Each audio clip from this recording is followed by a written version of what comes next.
गुरु गोविंद दो खड़े काके लागू पाए, बलिहारी गुरु आपने गोविंद दियो बताए। दोस्तों, ये दोहा आपने कईयों बार सुना होगा और अपनी किताबों में भी पढ़ा होगा। हम बचपन से सुनते आ रहे हैं। आप जानते हैं ये दोहा किसने लिखा है या ये दोहा किसका है? संभवतः आप सभी जानते होंगे। ये दोहा है कबीरदास जी का, महान संत कबीरदास जी का। तो आज हमारा टॉपिक यही है। आज हम कबीरदास जी के बारे में ही कुछ जानकारी प्राप्त करेंगे। दोस्तों, अगर आपको मेरा ये वीडियो पसंद आ रही है तो प्लीज़ आप इसे सब्सक्राइब करिए, लाइक और शेयर कीजिए, जिससे मेरा उत्साह बढ़ता रहे और मैं अच्छे वीडियो बनाती रहूं। धन्यवाद। तो दोस्तों, आज हमारा मुख्य उद्देश्य जो है वो है कबीर जी के बारे में कुछ जानकारियाँ प्राप्त करना। कबीरदास जी एक ऐसे महान संत थे कि जो ज्ञान से परिपूर्ण थे।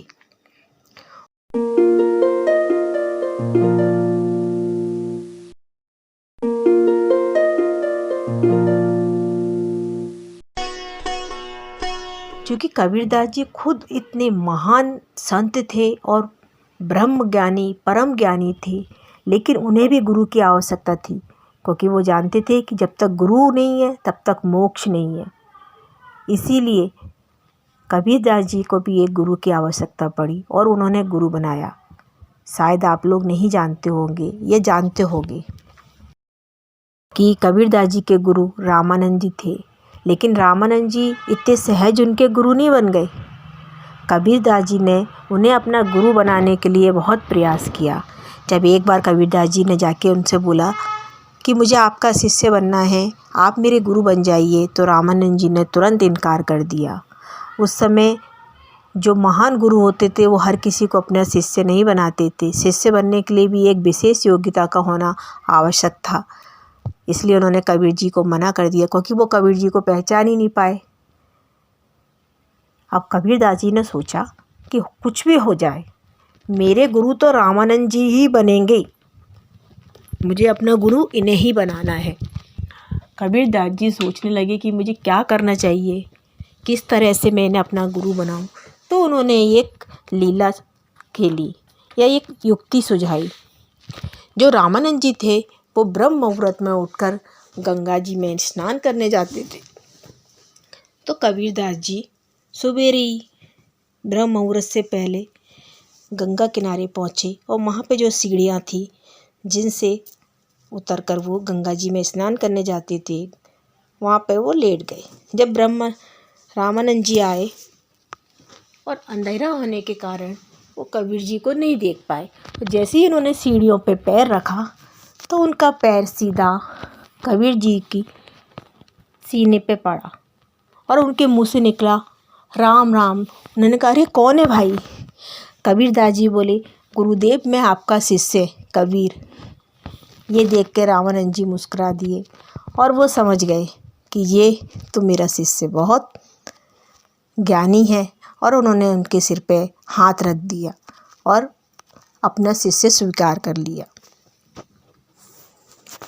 कबीरदास जी ने अपने दोहों के माध्यम से समाज को बहुत ज्ञान दिया, बहुत समझाया है।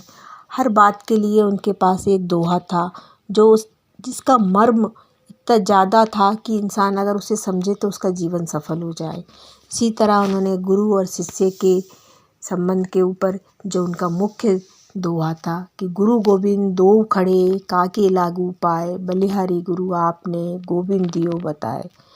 ये स्पष्ट बताया है कि अगर हमें ईश्वर को भी प्राप्त करना है तो हमें गुरु बनाना ही पड़ेगा। आज के दौर में भी और प्राचीन काल में भी जो बड़े बड़े योद्धा हुए, महान व्यक्ति हुए, जिनका संसार लोहा मानता है, बिगर गुरु के उनको ज्ञान नहीं था, उन हर किसी का एक महान गुरु है। अगर कोई शिष्य महान है तो उसका गुरु महान है। एक महान गुरु का ही शिष्य महान होता है, चाहे वो रामकृष्ण परमहंस हो, विवेकानंद हो, चाहे वो वशिष्ठ हो, राम हो। जहाँ गुरु महान है वहाँ उनका शिष्य भी महान है।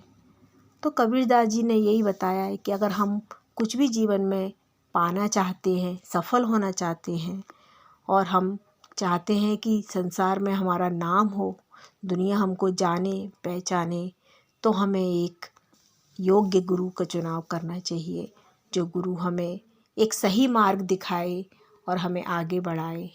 तो मेरा आज का ये वीडियो इसी गुरु शिष्य की परंपरा और इसी विषय पर आधारित था और कबीरदास जी के बारे में कुछ जानकारी देना था।